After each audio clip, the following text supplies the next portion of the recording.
Hello everyone, I hope you're well. Long time no speak. I can only apologise for the lack of videos lately, but normal life gets in the way. And the video that I'm going to do today took a bit of research to do, just a bit more than the previous ones. Just to warn you, in this video I'll be referring to Maxine's and Farseports. And I'll give credit to Martin May from Plum Revs for that. He does some good videos, and I've heard him refer to these things with those names. Because the last time I did a video on Maxine's, it was removed from YouTube within about half an hour. So in England, optimism is at pretty high levels. Those of you that are in Britain will have will have seen that people are really kind of excited about getting back out to the pubs and bars. The prospect of maybe even going on holiday this summer, maybe even some music festivals and things like that. The relaxing of the rules, but it all hinges upon Maxine's. I said Maxine's there, you heard me right. People who talk about being able to do the things that they've been waiting a long time to do are automatically now saying, well, I'll have had the Maxine by then, so I'll be fine. However, it was brought to my attention the other day that the UK government website, or the kind of contracts section of the website, has a listing for COVID marshals for a contract which doesn't end until January next year.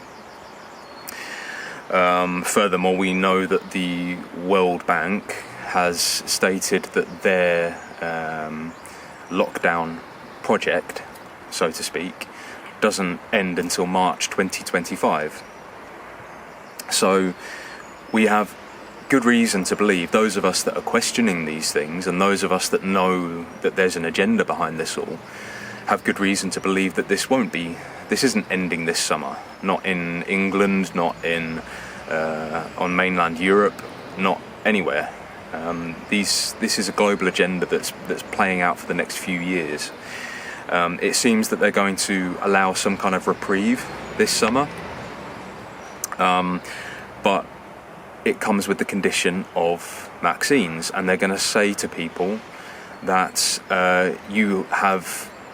we can return a limited number of your freedoms, and I mean, the idea that a freedom can be returned to someone is absurd.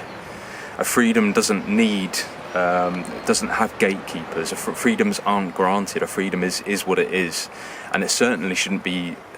You certainly shouldn't be looking to a government who are there to serve you, who you as the people created. You certainly shouldn't be looking to them to restore the freedoms which you had before they existed. So, how we know that they want to they want a widespread Maxine program. We also know that they want to continue lockdowns, that they plan to continue lockdowns. So how are they going to reconcile those two things? How are they going to have their cake and eat it too?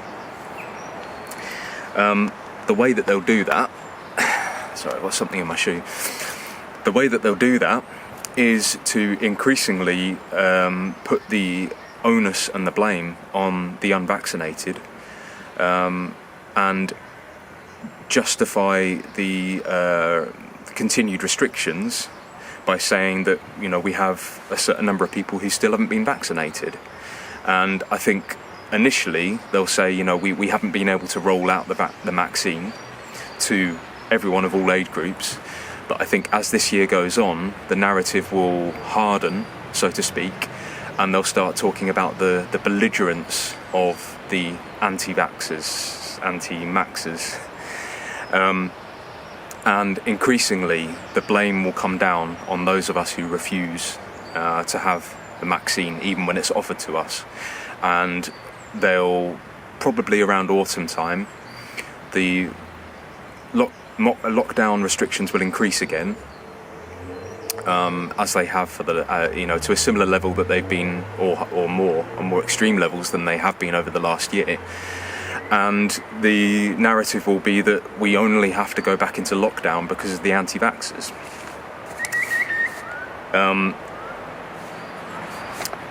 So yeah, I mean, that's not going to be news to many of you. I'm sure many of you were expecting that. You've probably seen lots of channels talking about that and predicting that, as I have.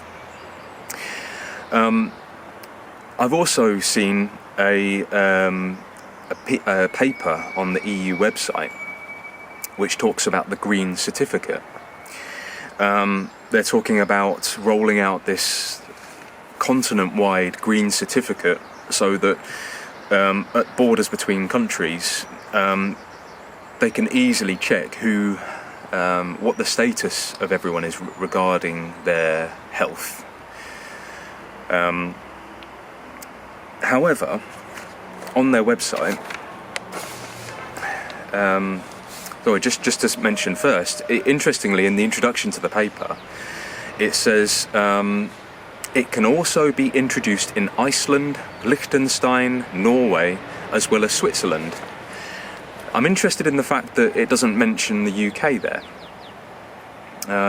Just a little curiosity there. I wonder if they don't intend to include the UK in the digital green certificate programme for whatever reason, and whether that means that British nationals won't be able to travel as freely on the continent, or those from the continent won't be able to travel as freely here. I don't know. But one of the points that they clearly make is, and let me read this out to you, and I'll put it up on the screen as well. Being vaccinated will not be a precondition to travel. All EU citizens have a fundamental right to free movement in the EU, and this applies regardless of whether they are vaccinated or not. The same principle applies to the rights of non-EU nationals staying or residing in the EU member states and who have the right to travel to other member states. The digital green certificate will make it easier to exercise that right, also through testing and recovery certificates. So, the person that sent this, the link to this document to me, was quite kind of frightened by it. I don't know if they had read it fully, but this passage jumped out to me immediately, and I think this is part of what I was just saying about how initially they're going to be quite soft on the Maxine requirements. They actually don't want everyone vaccinated, because they want to be able to play the vaccinated against the unvaccinated. They want that division, they want that friction. They need it in order to bring in the next phase, which will be the demonisation and the sort of dehumanisation of those who refuse to play ball. They need to have the vaccinated, the compliant, to rally against and blame the unvaccinated for their continued restrictions. But what this EU paper does say is that to ensure the right to free movement in the EU, test certificates and certificates for persons who have recovered from COVID-19 will be required, or that's what it seems to suggest. So initially they won't require vaccines, but they will require proof of negative tests.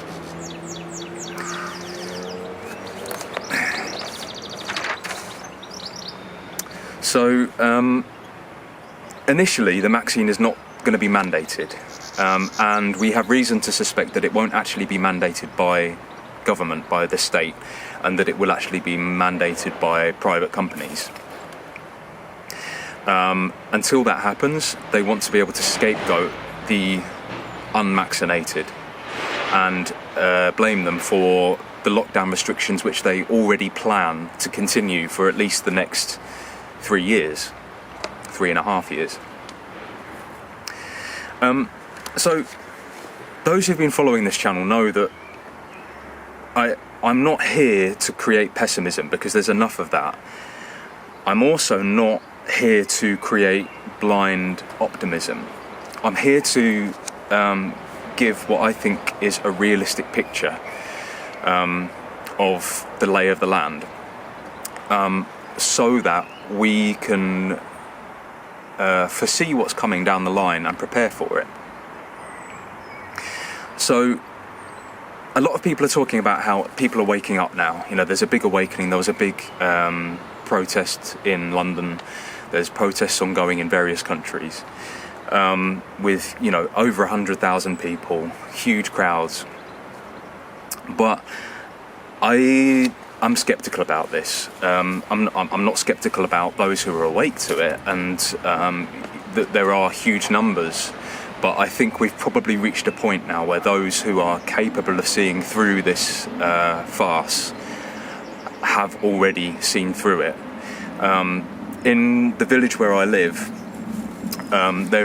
someone's been putting up stickers, anti-lockdown stickers, and you'll have, you know, stickers like you don't need anyone's permission to breathe freely, or you know, rebranding the flu and locking down an entire nation is the greatest crime ever perpetrated. And I've noticed that within a day or two of these stickers going up, they get torn down by someone. It may only be one person doing that around the whole area. It may be two, maybe more. But what it shows to me is that people are now seriously invested in this lie. Not just invested in it, but actively defending the lie. They do that because I think on some level they know that they've been fooled, and they would rather bring everyone down to their level than concede that they have uniquely been duped by this. But whatever the psychology of it, and I could probably do a whole video about that in itself, the fact is there are an awful lot of people who are now defending this lie, and they won't be awakened from this. I think we've reached a point where, as I said, those who are able to see through it have seen through it, and as the solutions that I'm proposing, I think we just need to galvanise and solidify our relationships with those people. We need to dedicate our time and our energy to those people. I'm not saying cut out the others completely, but we need to be mainly focusing on those of like mind at this point. So it goes without saying, don't get the vaccine, please, even if you're not concerned about the health effects of it. At least consider the moral concerns that go with it, because even if you are willing to put aside those moral concerns so that you can continue doing certain things in life that you like doing, please consider that your surrender is contributing to the amassing of this digital passport system for everyone else. You are, by complying, by taking the vaccine and going along with the passports, you are helping to build the prison around all of us today and future generations. Not to mention that vaccines may be shedding. So you may think it's okay for you to get the vaccine, but you may be affecting others just simply by being around them. So yeah, please stand with the like-minded. There are lots of us, and we're going to be there to support one another. You may have to sacrifice some of your old joys and comforts from your old life, the things that you want back, but they're gone. And even if you comply with the Maxine Farseport, Even if you are willing to comply, you will not get everything from your old life back. And will you be able to look yourself in the mirror? I wouldn't. So the other, in terms of solutions, they remain the same, really. We need to work towards self-sufficiency. We need to let go of the old system. We need to be prepared for the possibility that we won't be able to travel abroad, that we won't be able to go to festivals, to venues, to bars, restaurants, or certainly inner city ones, and the vast majority of them. We need to let that go and start building something parallel to it. We need to learn to and work out how to live a joyful life separate from these institutions, because they are now working against our interests. And whether they're whether the owners of these bars and restaurants and venues believe that it's the right thing to do or not, many of them will be forced to comply with this, or they will believe that they're forced to, because they have no choice. They don't want to go up against the state. They're not willing to exercise their common law rights. In the long run, we'll have the happiness and dignity and health that those who complied with this will not have. They'll think that they've got it good because they can do most of the things that they used to do, but they won't have any real dignity, and deep down they'll know it. We will retain our dignity. So yeah, that's about all I wanted to say on the Maxine Farseports subject at this point. It's kind of an update video. One thing I'd like to add at the end here is if you're able to support me and this channel in some way, then it helps me it would help me to dedicate more time to making videos. I'm filming 2 videos at the same time now. The next one will go up a few days after this one. And it's taken me at least half a day to sort of research, and that's half a day where I can't work and earn money. I mean, it's probably been more like a full day when I consider the kind of walks I've taken to mull these ideas over in my head and things. So I can accept cryptocurrency, so I'll put my addresses for the cryptocurrencies that I accept in the description below the video. So if you're able to spare a little bit, anything's appreciated. And if you want to send me an email to coordinate that, or to let me know that you've donated something, then I'd appreciate that too. Also, some of you may not know that I'm a musician, and that I have a band called Walkinsman. I've got lots of albums and merchandise available. I'll put links again in the description. Got some really nice t-shirt designs and stuff. That's another great way you can support me, because that way you're getting something quality out of it, and I'm getting something as well. Seems like a win-win situation, really. But equally, if you can't afford to contribute anything, no problem at all. Please, only help out. Only pass something over to me or others like me if you can afford to. We just appreciate your support. I appreciate your support. So I'll see you in the next video, and be well until then.